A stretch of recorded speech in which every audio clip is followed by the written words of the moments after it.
কৃতজ্ঞতা দুটা বিষয় আগে আলোচনা করব এবং ইনসাইডে যা ঘটছে সেই খবরগুলো আপনাদের দিব। গতকালকে রাতে আমি একটা কন্টেন্ট করেছিলাম, আপনারা দেখেছেন, যে আয়ারল্যান্ডকে বাগে আনার জন্য $2 মিলিয়ন একটা প্রস্তাব করা হয়েছে এবং ইন্ডিয়ার সাথে দুটা ম্যাচ খেলানোর প্রস্তাব দেওয়া হয়েছে। বিনিময়ে আয়ারল্যান্ড যেন বাংলাদেশের সাথে গ্রুপ এক্সচেঞ্জে কোনোভাবেই রাজি না হয়। মনে করুন এই কন্টেন্ট আমি যখন করি, প্রথম 3 থেকে 400 কমেন্ট শুধুমাত্র আমাকে দালাল গালিগালাজ করা হয়েছে। ভারতীয়রা বাংলাদেশের পক্ষে আজকে যখন আমি কথা বলি, আমার বাংলাদেশি ভাই ব্রাদাররা তো মন খুলে গালিগালাজ করেই। ইন্ডিয়ানরা ক্যাম্পেইন শুরু করেছে রিয়াসাত যেন ভারতের ভিসা না পায়। ভাই আমার বয়ে গেছে, ইন্ডিয়াতে আমি জীবনে গেছি কয়বার মনে পড়ে না, তবে ইউএসএ, অস্ট্রেলিয়া, নিউজিল্যান্ড, ইংল্যান্ডে গেছি 5 বার, আল্লাহ আমাকে নিয়ে গেছে, সেই যোগ্যতা আমার আছে। সো ইন্ডিয়ায় আমার আসলে যাওয়ার যে খুব ইচ্ছা রয়েছে, কিংবা আমাকে ভিসা না দিলে আমার জীবন বরবাদ হয়ে যাবে, ঘটনাটা এরকমটা না। সেকেন্ড পয়েন্ট যেটা, আজকে এবং কালকে মিডনাইট থেকে কিন্তু সবাই এই ক্যাম্পেইনটা শুরু করেছে। সবাই যারা স্পোর্টস নিয়ে কাজ করে মোটামুটি স্টেটমেন্ট দিচ্ছে যে আমি যে রিপোর্টটা করেছিলাম যে $2 মিলিয়ন আয়ারল্যান্ডকে কিনে নেওয়া হয়েছে যেন বাংলাদেশকে যেভাবেই হোক ভারতের মাটিতে খেলতে বাধ্য করা হয়, সেটার পক্ষে আজকে প্রচুর স্টেটমেন্ট রয়েছে। বাংলাদেশ ক্রিকেট বোর্ডকে জিজ্ঞেস করলেও আপনারা সেই তথ্যটা সত্যতা পাবেন। এখন যে খেলাটা চলছে, এই খেলাটা আরো ভয়াবহ খেলা। এখন যে খেলা চলছে, বাইরে এক খেলা চলছে, বিসিবির ভেতরে আরেক খেলা চলছে। দেখুন, আমিনুল ইসলাম বুলবুল বাংলাদেশ ক্রিকেট বোর্ডের প্রেসিডেন্ট, আমি নানা বিষয়ে তাকে সমালোচনা করি, কিন্তু এন্ড অফ দ্য ডে এই মানুষটা অনেস্ট। বাংলাদেশের ক্রিকেটে তিনি অনেক কিছু দিতে চান, এটা নিয়ে কোনো ধরনের ডাউট নেই। আয়ারল্যান্ডের সাথে পজিটিভ ডিসকাশনটা আগানোর ক্ষেত্রে বুলবুল ভাই played a very significant role. অন্য কেউ এটাতে ইনভলভ ছিল না। বাংলাদেশের ক্রিকেট বোর্ডের president Aminul Islam Bulbul single handedly এটা ট্রাই করেছেন, একটা পর্যায়ে নিয়ে গেছেন। বাংলাদেশ ক্রিকেট বোর্ডে ডিরেক্টরদের মধ্যে 2 থেকে 3 জন একটা অস্থির সিচুয়েশন তৈরি করছে, বুলবুল ভাই যেন বিসিবিতে আনস্টেবল হয়।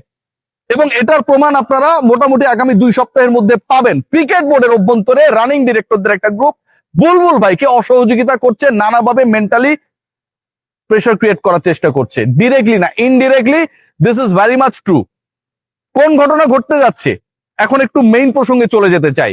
যে ঘটনা ঘটতে যাচ্ছে সেখানটায় বাংলাদেশ ক্রিকেট বোর্ডের যে বক্তব্য, বাংলাদেশ ক্রিকেট বোর্ড আপনারা সবাই জানেন যেদিন আইসিসির সাথে বসলো, সে একটা মিডিয়া রিলিজ দেওয়া হয়েছিল। সেই মিডিয়া রিলিজে বলা হয়েছিল যে সিগনিফিক্যান্ট ডিসকাশন হয়েছে, কর্ডিয়াল ডিসকাশন হয়েছে, কনস্ট্রাকটিভ ডিসকাশন হয়েছে, এবং ওই ডিসকাশনে এমন কোনো সিদ্ধান্ত হয় নাই যে বাংলাদেশের বিপক্ষে আইসিসি চলে যাচ্ছে, এটা মিডিয়া রিলিজে ছিল।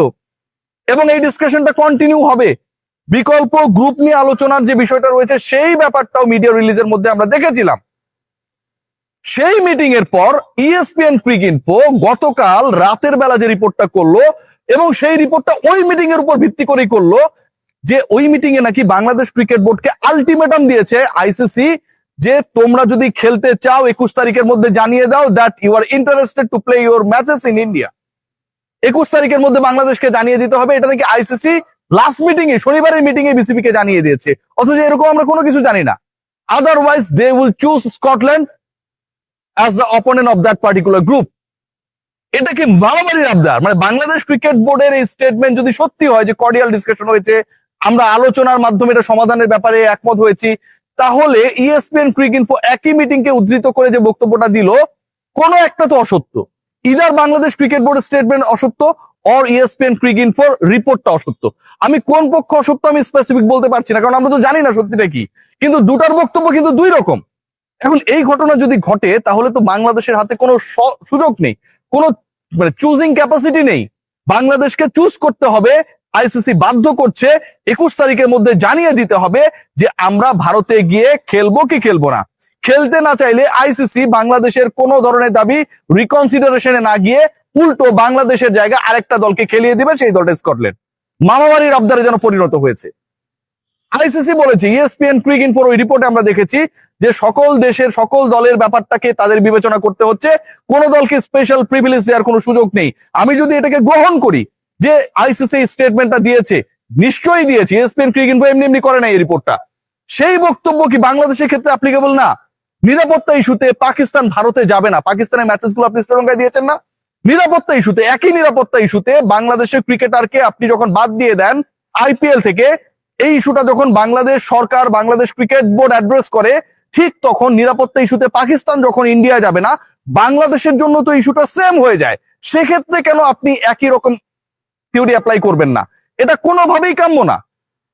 আইসিসি পাকিস্তানের ক্ষেত্রে এক ধরনের থিওরি অ্যাপ্লাই করছে, আবার বাংলাদেশের নিরাপত্তা ইস্যু নিয়ে যখন প্রশ্ন উঠছে তখন তারা ভিন্ন অ্যাপ্লিকেশনে চলে যাচ্ছে।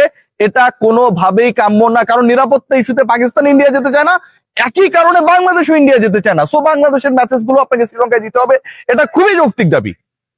এর বাইরে ইন্টারেস্টিং পয়েন্ট রয়েছে, আয়ারল্যান্ড ক্রিকেট বোর্ড, বুলবুল ভাই যে ডিসকাশনটা শুরুতে করলাম, দে ওয়ার এগ্রিড যে বাংলাদেশের সাথে এক্সচেঞ্জে কোনো সমস্যা নেই। সিটিং টিম যদি হিসাব করেন, বাংলাদেশ নাম্বার 3 বাংলাদেশের গ্রুপে, আয়ারল্যান্ড তার গ্রুপে বি গ্রুপে নাম্বার 3। সো এই 3 এবং 3 তারা যদি এক্সচেঞ্জে রাজি হয়, এখানটায় কোনো ধরনের বিরোধ বিতর্ক থাকার কিন্তু কোনো সুযোগ নেই। বাট কি ঘটনা ঘটানো হয়েছে? ঘটনা ঘটানো হয়েছে আইসিসি এবং বিসিসিআই বাংলাদেশকে একবার বলছে যে তোমরা খেললে এখানটায় এসে খেলতে হবে, অন্য কোনো সুযোগ আমরা তোমাদেরকে দিতে পারবো না। আয়ারল্যান্ডকে এক্সট্রা ফ্যাসিলিটিস দিয়ে, আয়ারল্যান্ডকে ডলার কামানোর সুযোগ দিয়ে তারা কিনে ফেলার পরিকল্পনা করছে। অন দ্য আদার হ্যান্ড, এটা কি আইসিসি বিসিসিআই করতে পারে?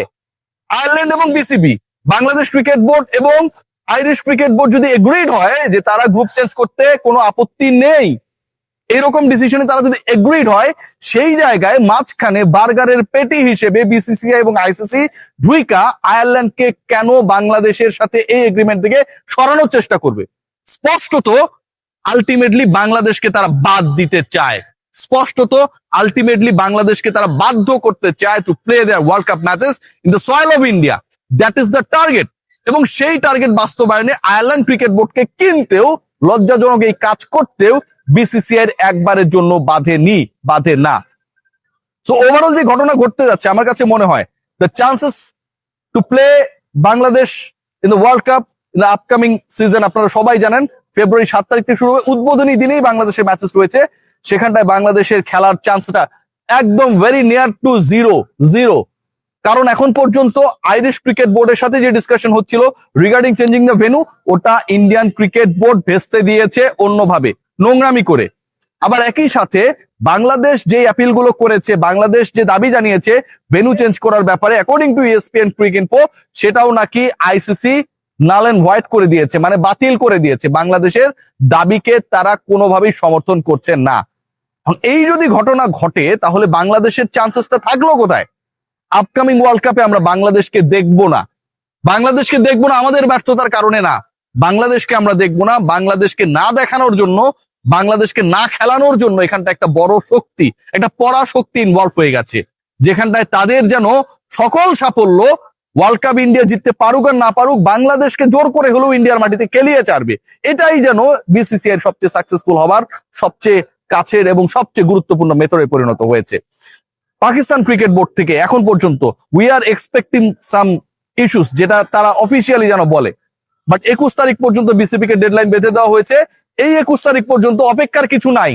যেই দাবি বাংলাদেশ ক্রিকেট বোর্ড আগে জানিয়েছিল 3 তারিখ 4 তারিখে, একই জায়গায় তো তারা বলবে যে আমরা ভারতের মাটিতে খেলতে চাই না। সো 21 তারিখ পর্যন্ত ডেডলাইন বেঁধে দেওয়াটাও একটা নাটক। বাংলাদেশ আলটিমেটলি তো সেই কথাই বলবে, সবশেষ মিটিং এ তো সেই কথাই বলেছে। এই নাটকের অবসান হোক, বাংলাদেশকে তার রাইট দেওয়া হোক, বাংলাদেশকে অপরচুনিটি দেওয়া হোক to take part in the upcoming world cup in the soil of Sri Lanka. সবাই ভালো থাকবেন, টেক কেয়ার।